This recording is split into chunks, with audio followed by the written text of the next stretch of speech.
Now, ladies and gentlemen, this afternoon we have a great person to kick us off and to continue on the thinking that we've had this morning that things are changing. You remember the headline, The End Of, and Brian Solis continuing with And the Beginning Of. And we're now going to have somebody else who's going to look at the change that is happening, and how better to describe a changing situation by looking at, on one side, the winners, on the other side, the losers. Because, of course, ladies and gentlemen, there's no kidding, you can actually learn a hell of a lot of mistakes, hopefully, of other people. Now, the guy who's just arrived from New York City, and we're very happy to have here in Amsterdam today, is Scott Galloway, and we've introduced Brian Solis as a thought leader. Well, Scott is a thought leader. He's a serial entrepreneur, as they're called these days. He's somebody who's actually influencing the generation of our kids, or certainly the older kids, by teaching them, hopefully, the right strategies to survive economically in this digital multimedia age. He is teaching at the NYU. He's teaching digital and brand strategy. And when I talked about diverse companies that he has founded and also brought on the road, he founded a brand strategy consultancy, Profit, quite a number of years ago, then Red Envelope, and a couple of years ago, Firebrand Partners. These are just a couple of feathers to his hat, and in order to make the feathers stick, he would actually need to wear a hat because they wouldn't grow and stick to his hair. Ladies and gentlemen, welcome to the stage, Scott Galloway. Thank you. Okay.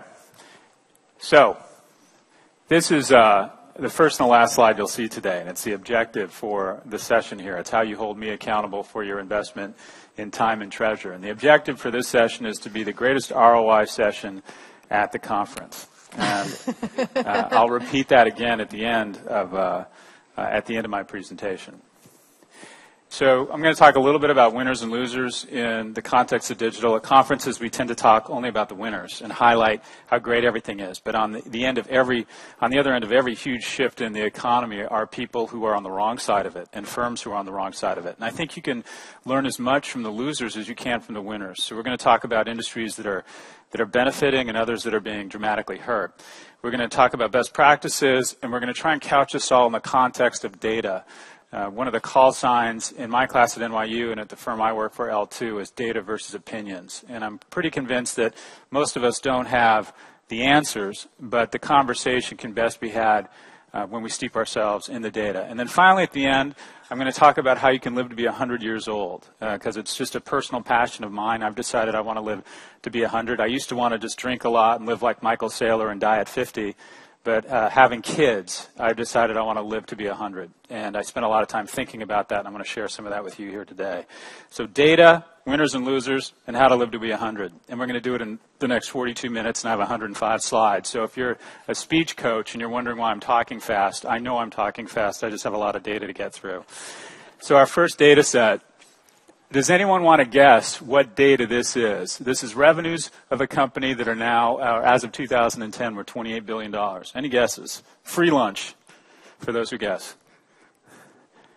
Who is this? Shout it out. It's Google. That's right. This is another data set. This is a business. It's not a company. It's a business that went from $10 billion at the beginning of the decade to $750 million last year, or 2 years ago. That's a collapse in a business. That's a 93% decrease in a certain sector. And if I give this data set to a statistician at NYU, which I've done, he will tell me that there's a 95% likelihood that the two data sets are related to the other, that the growth in the first data set has directly impacted and been a cause for the decline in the other data set. Any guesses what this is? Someone said it. It's classified advertising, newspapers. So we talk about Google and the wonderful world of Google. Google is effectively in the U.S. put a third of U.S. newspapers out of business. Another third are out of business. They just don't know it yet. They're the walking dead. That has a real social impact, right? Whether it was the Pentagon Papers or whether it's people trolling over City Hall to figure out who's doing well and who's not doing well by their citizens. Newspapers play a valuable role, but newspapers have been squarely losers the last 10 years. And a lot of that sucking sound you're hearing coming out of the vaults of newspaper companies is because of Google. We used to get our information from our newspaper. That's where we found apartments, where we bought cars, where we learned about things, where we searched for things. Now we go to Google, and that economic transition is taking place.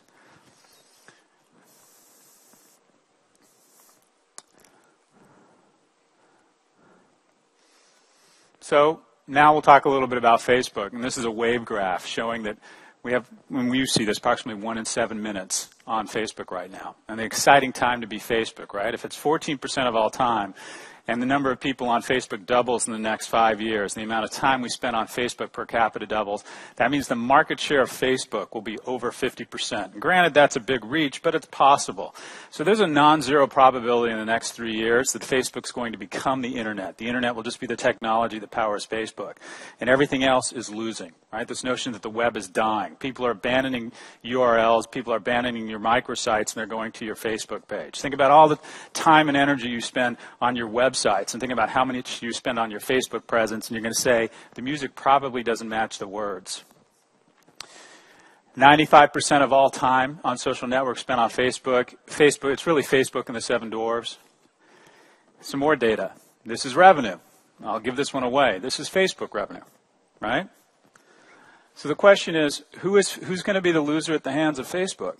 There's going to be a lot of industries. That $4.5 billion, that $6 billion, that $8 billion, that $12 billion are projected to do over the next 4 years. It's got to come from somewhere.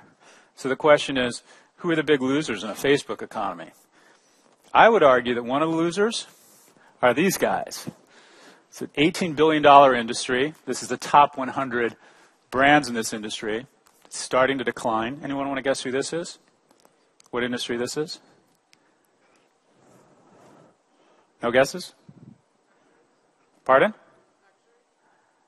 Luxury? Actually, I'm going to go. I think luxury is the best business in the world over the next 20 years, and I'll talk more about that. I think luxury is a huge winner. I think a big loser is going to be the magazine business. Think about the core value proposition of magazines. Through great editorial, consistent voice, curated editorial, they bring together and they aggregate this very desirable demographic that brands then rent, right? That's really the same value proposition as a branded page on Facebook. It does almost the same thing. And over time, the question is, will brands be able to extract the publisher's tax out of the ecosystem when they establish direct connections with the end consumer? So some additional data. This is the number of likes in the blue columns of famous prestige brands. So Victoria's Secret, Burberry have 18 and approximately 15 million followers. This is the global circulation of the biggest fashion magazines. The global circulation of Vogue is 1.3 million.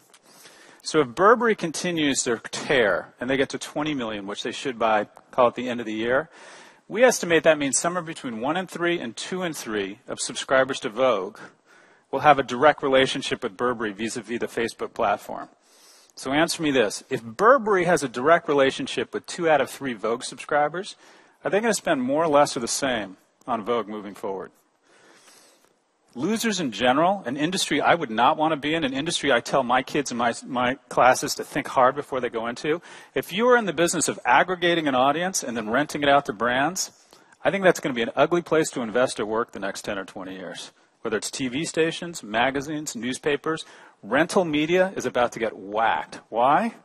The core value proposition of these emerging platforms is that they let brands, and effectively the manufacturer, the source of the product and the information, establish a direct relationship with the end consumer. And they're giving us the ability to extract the middleman from the process. Look at the advertisers or the core advertisers in magazines, right? These are the ones that are increasing their advertising and decreasing. And I think you could effectively correlate sophistication of marketing, and it would be an inverse correlation. So the more sophisticated marketers, the food, the CPG guys, the automobile industry, who are actually very sophisticated marketers, pharma's pretty good. They're decreasing their magazine advertising, whereas the beauty and apparel or the fashion guys, which aren't known as really disciplined marketing, they're the only 2 categories increasing their advertising in magazine. I think it's going to be an ugly few years for magazines. We talk about Facebook, new competitors. We love innovation. We like to think as an entrepreneur that there's a robust business environment in social media. There isn't. Network economies naturally love natural monopolies. Google, there's really one winner, and everyone's fighting over the scraps. I think the same thing is going to happen in social media. And everyone likes to think there's someone in a garage that's going to disrupt Facebook in the next 3 to 5 years. It probably won't happen. As a matter of fact, I think if you look at Facebook, they're competitor by competitor going through each of them and slowly but surely sucking the oxygen and choking them to death. Whether it's Foursquare and they announce Facebook Places and then they acquire Galloway.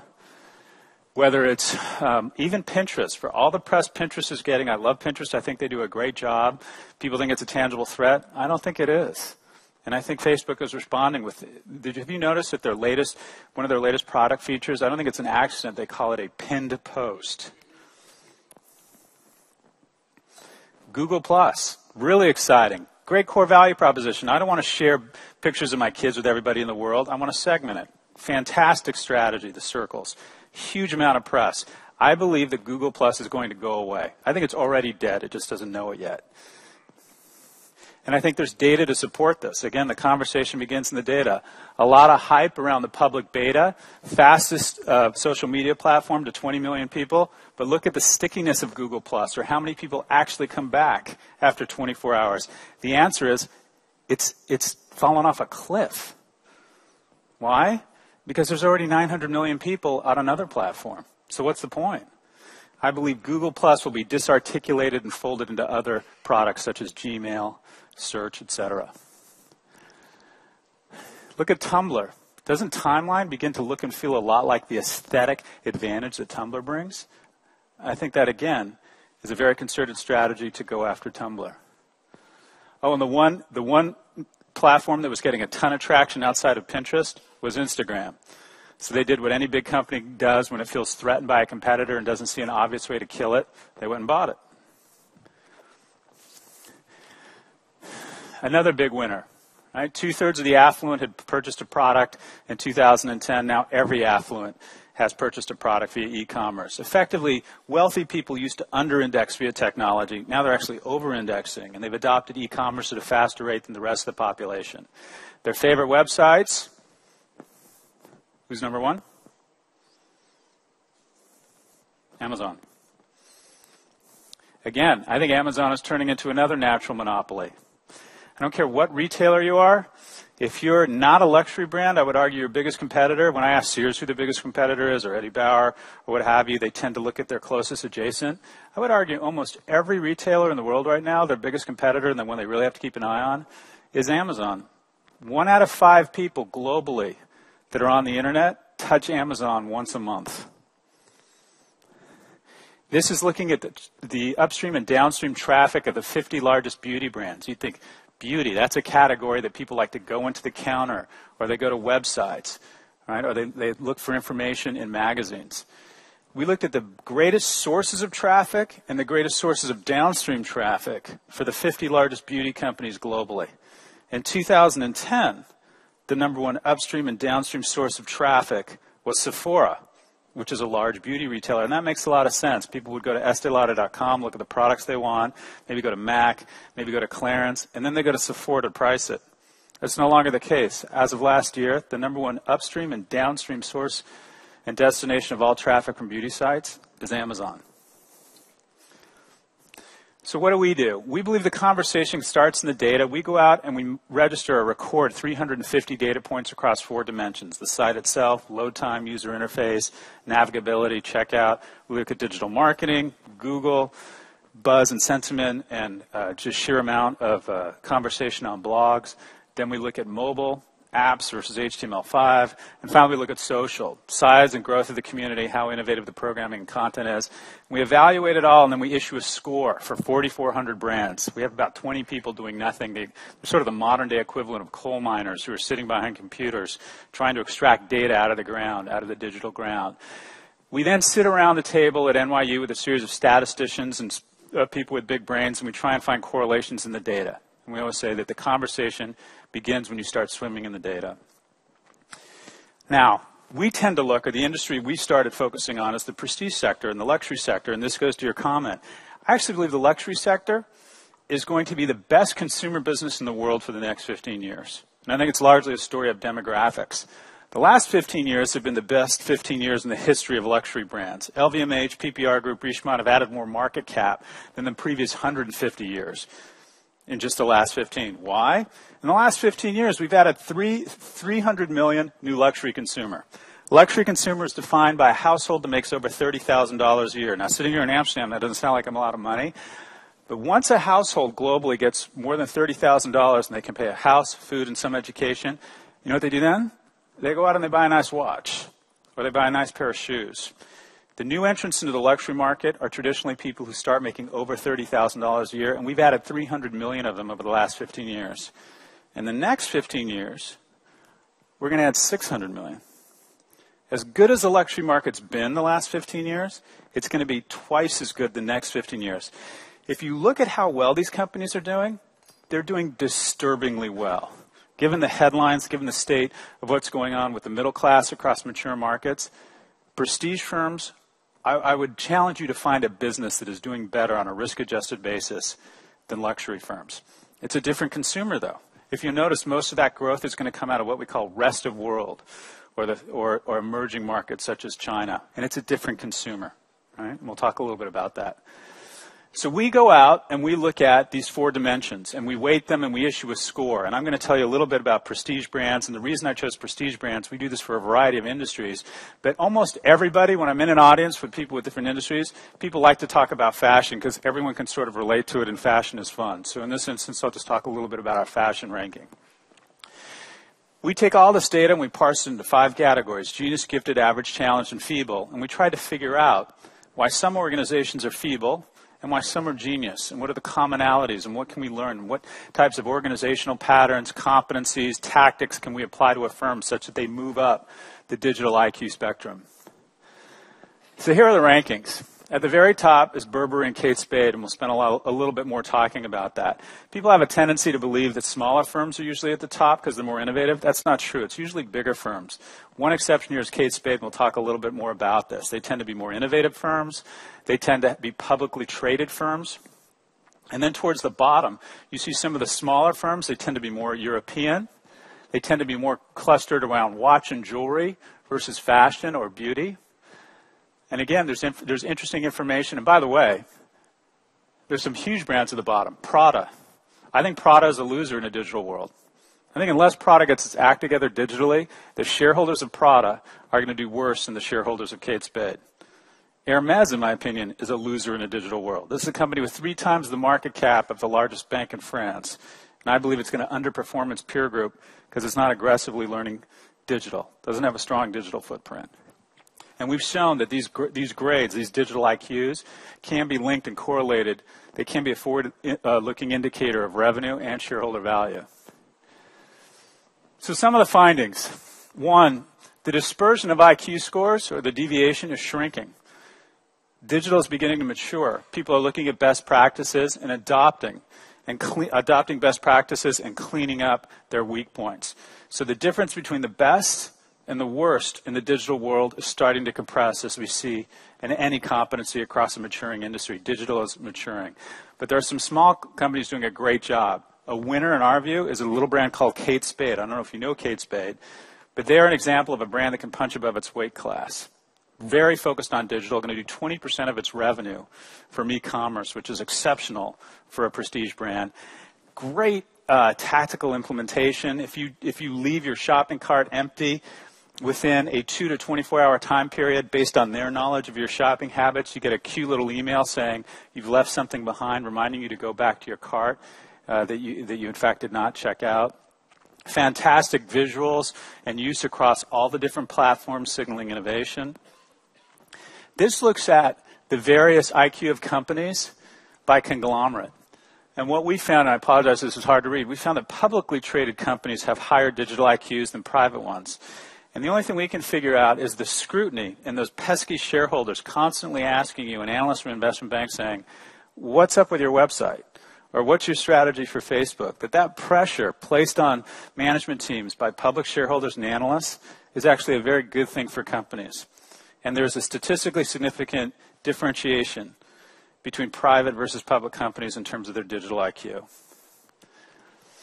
This is always sensitive, but I think the data is politically incorrect, and that's why we love data. Where your company is headquartered is a large driver of digital IQ.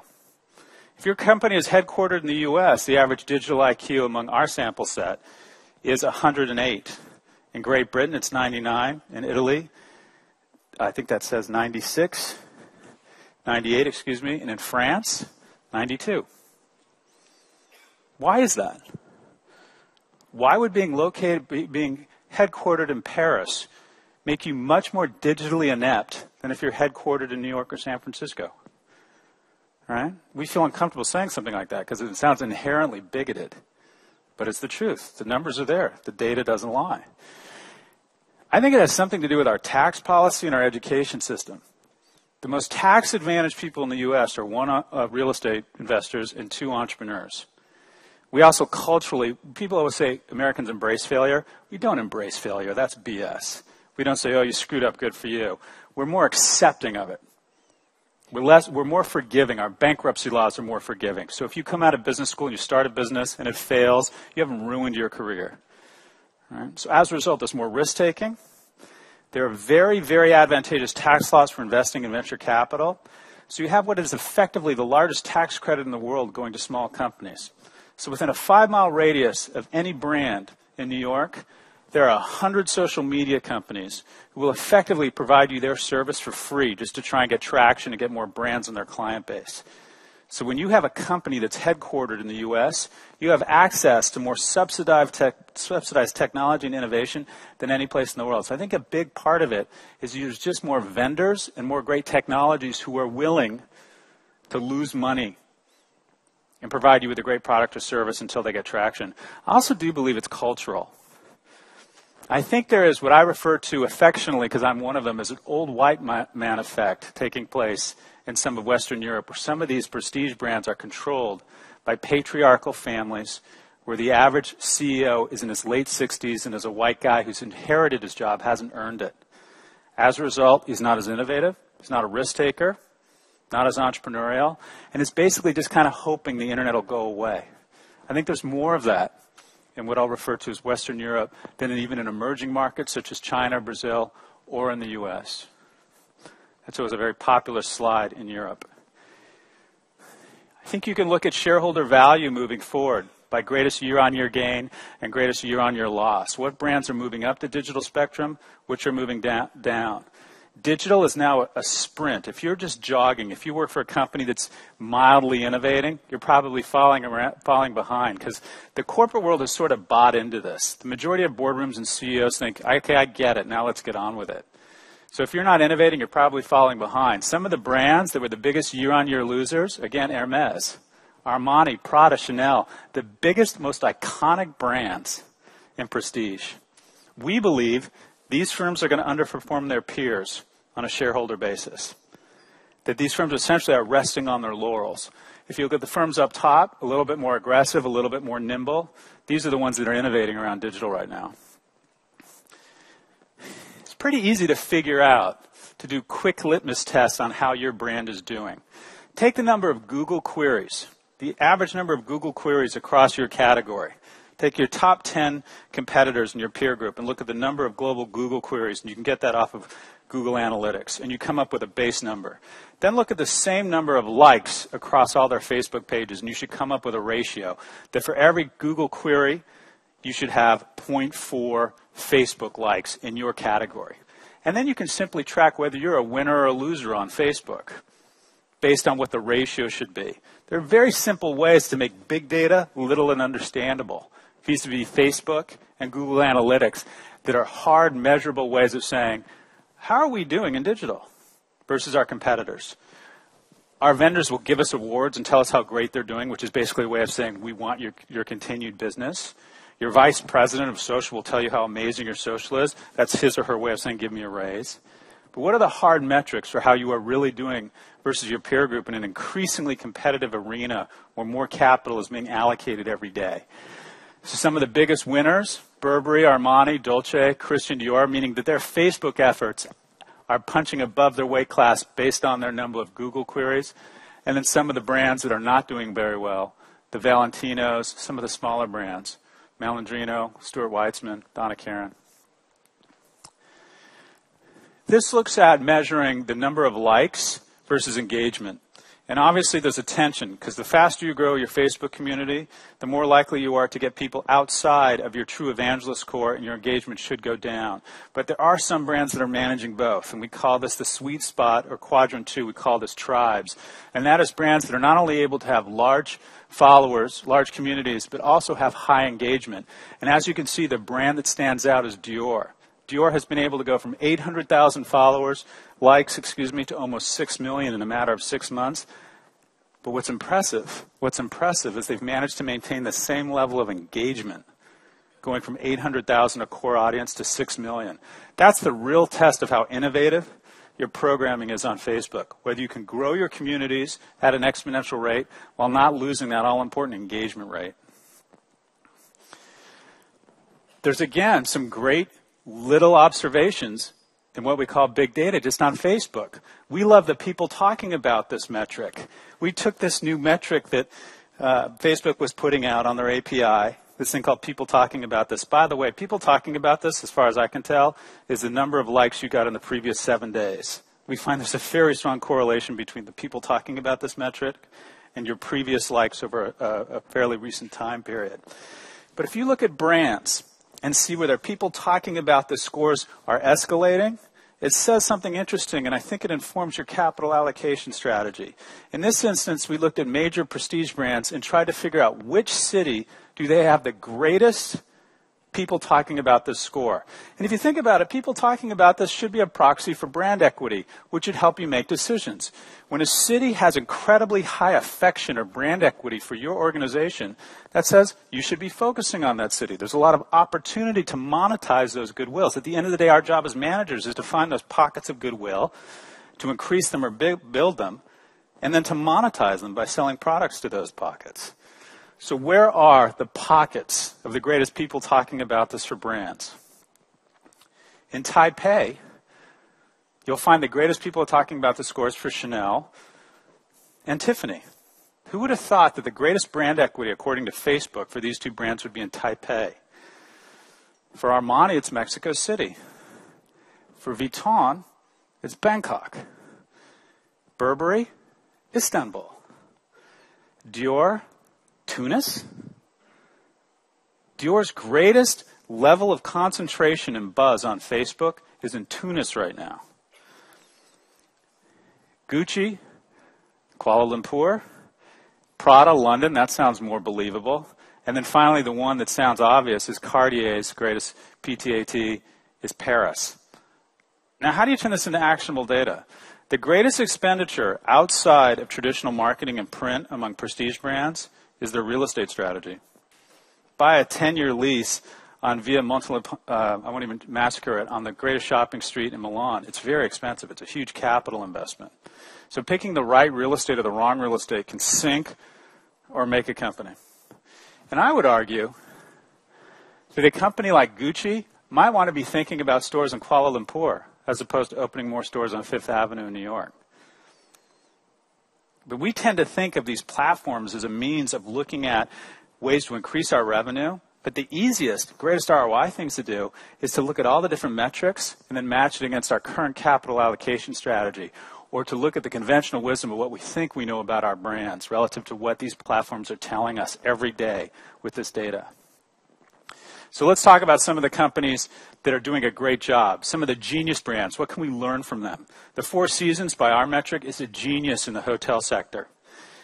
It's easy why you want to be a genius in the hotel business. The cost to book a booking, a hotel reservation on a branded website, is $5. The cost to go through Expedia or Travelocity, or what we refer to as an OTA, an online travel agency, can be as high as $140. So if you're in the business of being a hotel, you want people booking through your own site. There's also a direct correlation between digital IQ and revenue per room. Right? Again, there is a correlation between shareholder value and digital IQ. About 1 in 6 brands host user reviews. But the brands who do have user reviews send 40% or lose 40% less traffic to OTAs from their site. They're much more likely to book on the site when there's user reviews. Quickest way to pop your sales on a website in terms of e-commerce conversion is to allow user reviews. If you have 100 user reviews and less than 90% are positive, your sales go down. But that indicates you have a bigger problem. If 100% of your user reviews are positive, meaning you're managing them, or you're taking negative ones down, or you don't have any user reviews, which brands tend to think means it's 100% positive because they'll put out nice things about themselves, sales are X. When you have positive, or better yet, negative reviews between 0 and 15%, your sales usually go to 1.1 or 1.2X. It's the negative reviews that give the positive reviews credibility. It's the negative reviews that give us the confidence to buy. This is the Four Seasons, doing a fantastic job across multiple platforms. A wonderful Pinterest page, signaling innovation by being across all their platforms with incredible visuals, enlisting a fantastic demographic, their customers, to upload photographs. But who's the loser here? Who's the loser internally? I serve on a lot of boards, and I would say the grown-ups in the room, the difference between a VP and someone who's going to be a C-level executive is he or she gets as excited about cutting costs as about spending new money. The rookie in the room is the guy or the gal that's always talking about great new ways to spend money. It's the person whose eyes get wider who talks about new technologies in the context of reducing costs. I think Four Seasons looks at these new technologies and says, we have to make choices. We're a great company. We have great returns to our shareholders. This is the Four Seasons in Austin. I know because I stayed there for South by Southwest. I think it's a mediocre hotel. I think they basically took a Hampton Inn and put a nice lobby in it and nice sheets in it and called it a Four Seasons and charged me $700 during South by Southwest. But I think they've made a conscious decision that the loser in the short term is going to be the capital expenditure on their properties. Why? They'd rather spend it on their website. They just spent $15 million launching what is the best website in hospitality. And guess what? I think it was the right call. I think they've purposely made a capital allocation decision to delay renovations of some of their properties and are putting that money into digital. And this new generation of wealthy consumers would rather have a better website than a better hotel. I think it's the right capital allocation strategy. Now, I'm not suggesting they can get away with this forever. But you got to ask yourself, if you're going to spend more money on Facebook, if you're going to spend more money on keywords, AdWords, content, and programming, what are you going to spend less on? That's the adult conversation. We did a study across the 50 biggest fragrances globally.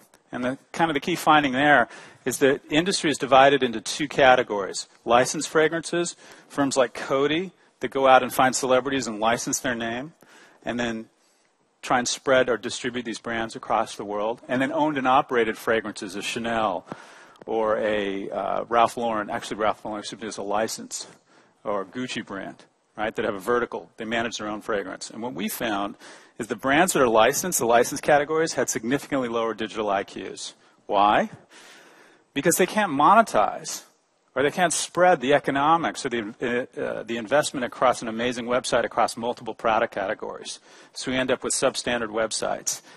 Also, some other interesting observations. Celebrity fragrances, right? The Ushers, the Beyoncés, the new Justin Bieber fragrance. They have the largest Facebook communities, as you would guess, because Facebook is largely a celebrity-driven medium in terms of some of the commercial applications. They have huge followings. However, if you look at the data, the bottom line is, if I'm a fragrance and you're a celebrity, you're just not that into me.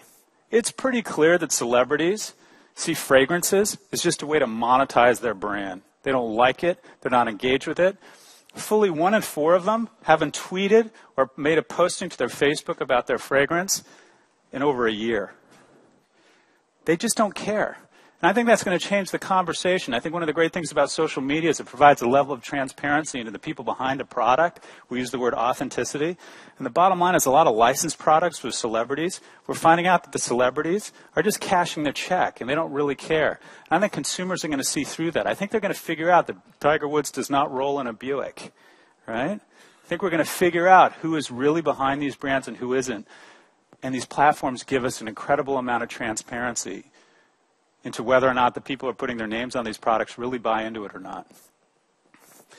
Benefit is a great beauty brand owned by LVMH, doing a great job in China, right? And you've heard the statistics. More people are going to be online in China than the rest of the mature markets in just 2 years.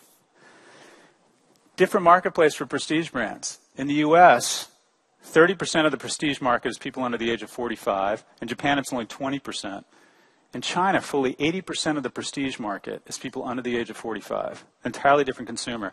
If you took all the prestige consumers in Western Europe and the U.S., and you were able to distill them down to one person, it would be a woman in her early 50s who comes from a household that makes $150,000 a year and spends $3,000 of those $150 on handbags. That's the luxury consumer in the U.S. and Western Europe. In China, it's a woman, but she's 33, much younger, right? She maybe looks at her smartphone. She maybe goes to blogs more than she goes to print. She comes from a household that doesn't make $150,000, makes $17,000. And of that $17,000, she spends $2,000 of it on handbags. There's this myth that it's billionaires in emerging markets driving the prestige industry. It's not. It's an emerging middle class that is obsessed with Western prestige goods. And there's no intellectual property problems, right? They want the real deal. 50% of luxury items purchased by Chinese are purchased outside their border. Why? One, taxation, and two, they want the real thing. They don't want copycats. They don't want counterfeits. This is e-commerce in apparel, starting to hockey stick in China. This is the beauty industry. Look what's happening in China. It's going to surpass South Korea, which has traditionally been the largest, most successful e-commerce domain as a percentage of retail done online. Looking at the winners and losers. Benefit across all platforms, doing a great job. Tmall on Taobao, Kaixin. Another genius brand, Estee Lauder. And I think there's going to be a big focus on the organization over the next 5 years. We have a tendency to talk about big companies as if they're stupid and they don't get it. I actually think this medium plays really well for big companies. I think big companies are going to do a lot better than we'd like to think as it relates to digital. What we found is that large multi-branded conglomerates actually had higher IQs than smaller brands. Why? They were able to leverage economies of scale across multiple brands. It's the bottom line. It's not very sexy. We like to think of big brands as being slow and stupid. That's largely a romanticized thought. We'd like to think that the small guy always does better. Big companies actually, I think, are going to probably outperform smaller companies in terms of brands online as it relates to leveraging digital. 5 of the top 10 beauty companies we registered were Estee Lauder brands. Now, what we'll do is, and evidence of this is the following. The biggest gainers year on year that we talked about before was one of the companies was Smashbox, which was acquired in 2010. So 2009, when they were an independent company, to 2010, when they were acquired by Smashbox, they had the second largest improvement in their digital IQ of any brand in the index, which says to us that the enterprise value of Estee Lauder can be put on a distinct organization and massively increase their digital IQ. Again, there's really wonderful conversations in the data. You can take 5 or 6 simple KPIs from social media. Look at the engagement. Look at the innovation around your Facebook programming. Make a concerted attempt to evaluate whether you're integrating Facebook globally. Do you have branded pages based on markets? Look at your Twitter following, your YouTube, how big your YouTube views and channel are. Digital marketing innovation. How strong is your search? How visible are you to search engines? How strong is your CRM? We register all of this, and then we look at an entire industry. And I think you can basically figure out what the strategy, the digital strategy of your competitors is, simply by mapping where they're strong and weak. So let's look at Dove. Dove is a mass market brand. They spent a lot of time and money integrating a great offline campaign to drive people to their Facebook community. And they've done a great job, off-the-chart scores, and great online engagement on Facebook. Clarins. Clarins has decided to adopt gamification. They're doing an incredible job around engagement and programming with this great game where you pretend you own a hair salon. I don't know how many of you have seen it, but it's really well done. Lancome. Lancome has gone all in on a vlogger called Michelle Phan. I don't know how many of you have met her, but her videos, a woman, 23-year-old woman out of Clearwater, Florida, is getting 20 and 25 million views on her videos on how to put on makeup for prom or for a first date. Whereas the beauty advisors and the celebrities that they're paying millions of dollars to, on average, get between 10 and 50,000 views. I think Julia Roberts, Katie Couric, and Brad Pitt are going to make less money over the next 10 years. And the Uber users who are authentic and have the ability to use these platforms to promote their genuine affection for the brand are going to make more money. Lancome has gone into this in a deep way. But as you can see, the unfortunate thing about Lancome is I think they're totally focused on their press around how amazing they are with Michelle Phan, and they're ignoring the other dimensions, and they're actually an underperformer across their other data points on social media. Chanel. Look at this data. What does this say? It says that Chanel is resting on its laurels. Chanel can do anything and it gets a ton of buzz. As registered by the number of queries on Google, Chanel is the strongest prestige brand in the world. Don't you hear Chanel and you just feel classy and you feel French and you feel romantic and you feel like spending 90% gross margin on something, right? Unbelievable brand. The problem is they've taken that brand equity and they've gotten lazy. They have fantastic online buzz, as they would with anything they do. Any piece of information that Chanel posts online is going to get huge buzz, but they're underperforming on virtually every single dimension, except for YouTube, where they're putting their commercials on their channel, which is not that innovative, but again, anything Chanel does, people love. I think this is a forward-looking indicator that Chanel is one of those companies we're going to look back at and think, remember how great they used to be? This is Clinique, a division of a brand of Estee Lauder. It's the closest brand that almost has a perfect circle around best practices, but broader. This is what you call a highly digitally competent brand. And this is the Estee Lauder organization, an average across all their brands. I think Estee Lauder as a company is going to outperform from a shareholder perspective their peers L'Oreal and Paris.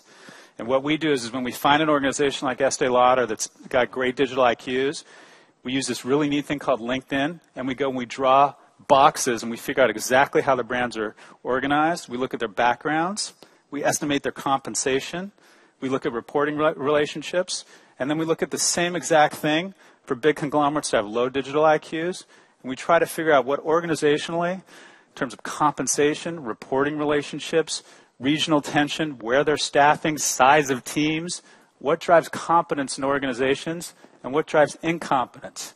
Do you know there's no relationship between the percentage of sales done online when sizes of e-commerce teams are between 0 and 10 people? That means an e-commerce team with 2 people, on average, does as much e-commerce sales as a team with 10. Right? Once you get above 10, it begins scaling. That means a few good people or a big investment are the way to go. I'm going to have to go fast because I've just gotten the 5-minute signal. I'm going to skip through this because I imagine you're sick of hearing of Burberry.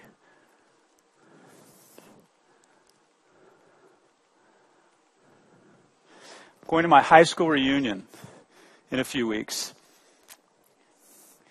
And loving data, what I did was I looked at all the people who are coming. Approximately 185 of us have decided to go. And I went on LinkedIn and I scored all of them economically. I made an assessment around how successful they've been since graduating since high school.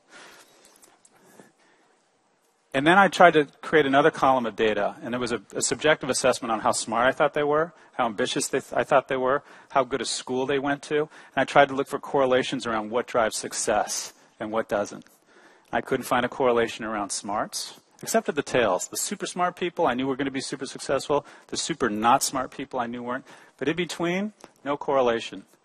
The only thing I could find that correlated success really strongly was the industry they went into. I graduated from Berkeley in 1992. I'm fairly smart, fairly hardworking. I was very successful in the 90s.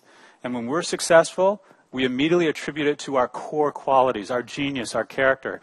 And then when things went bad for me in the early 2000s, I blamed the marketplace. It wasn't me. When things go bad for us, it's external factors. When things go good for us, it's us, right? But the reality is the most important driver is the industry you pick. So as you come to these conferences, you come under the auspices of adding shareholder value for your organization. But the real reason we're here is we want to develop our own currency, our own value, such that we can develop a point of differentiation and a skill set that gives us economic security for our families. That's typically why most people go to work. So the question is, what are the next 10 years? Where's the place to be? What is the ground zero for wealth creation over the next 10 years? In the 90s, in a 7-mile radius of San Francisco International Airport, there was more wealth created in the decade of the 90s than was created in Europe, all of Europe since World War II. And it was because of the plummeting price of processing power and the advent of the Netscape browser. And if you were like me and you were lucky enough to end up in Berkeley in the 90s, you did really well through no fault of your own. Now, I've looked at my buddies who went into the auto industry, no less smart, no less hardworking than me. They have not done well. They picked the wrong industry. The last 10 years, it's been a commodities boom. If you found out your family owned an iron ore mine in Perth, Australia, or you maybe were growing cocoa or sugar in the Dominican Republic, greatest wealth creation over the last 10 years has been a commodities-driven boom. So what's the next 10 years? What I would put forth, and I put forth to the kids I teach, is it's going to be somewhere around 3 points. One, it's going to be around prestige brands. I think prestige is going to boom. Whether we like it or not, what we think about it socially, what it says about our society, I can't tell you. I can tell you is I think watch, shoe, and bag companies are going to do really well. We know it's going to be something around mobile, and it's going to be around emerging markets.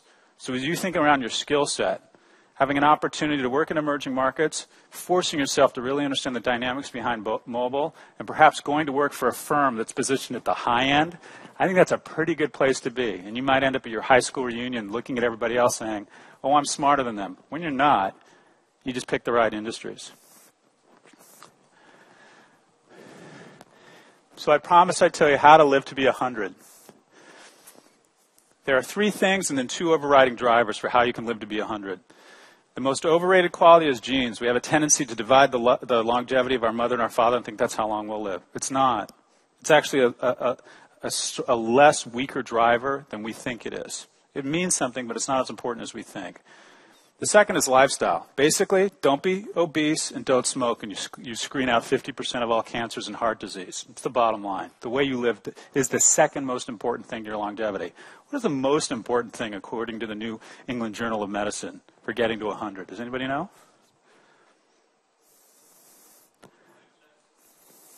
That goes to lifestyle. It's social. And I think that's the reason why Facebook is the most successful product in the history of mankind. Right? The reason why the World Wide Web was the most successful product until Facebook was because it mimics our brain. The way we think about stuff, we go to different thoughts. Remember you're reading a book and you hear something about the Empire State Building, you think, when was the Empire State Building built? Well, when you look at a story online and it says Empire State Building, it's hot linked to its Wikipedia page and it'll tell you. The web thinks the way we do, and we've naturally taken to it. Facebook, I think, is an instinctual need to be more social. Think of your vision of a 95-year-old person. Is it a man that's depressed, that likes to be alone and is crotchety? No, he dies. It's a woman who plays bridge and mahjong with her friends and is gossipy and is into her kids and gives a lot of love. By the way, in the world of longevity, it's better to love than it is to be loved. People who report being loved live happier lives, but they don't live longer lives. It's the people who are more involved in other people's lives. So the wonderful thing about social media, and this is the last thing I'll end you with, is that it's actually our source code, our DNA saying, this makes sense. We want to live longer. Being involved, following, friending others is more important than being loved. That's where I'm going to end it. Thank you for your time.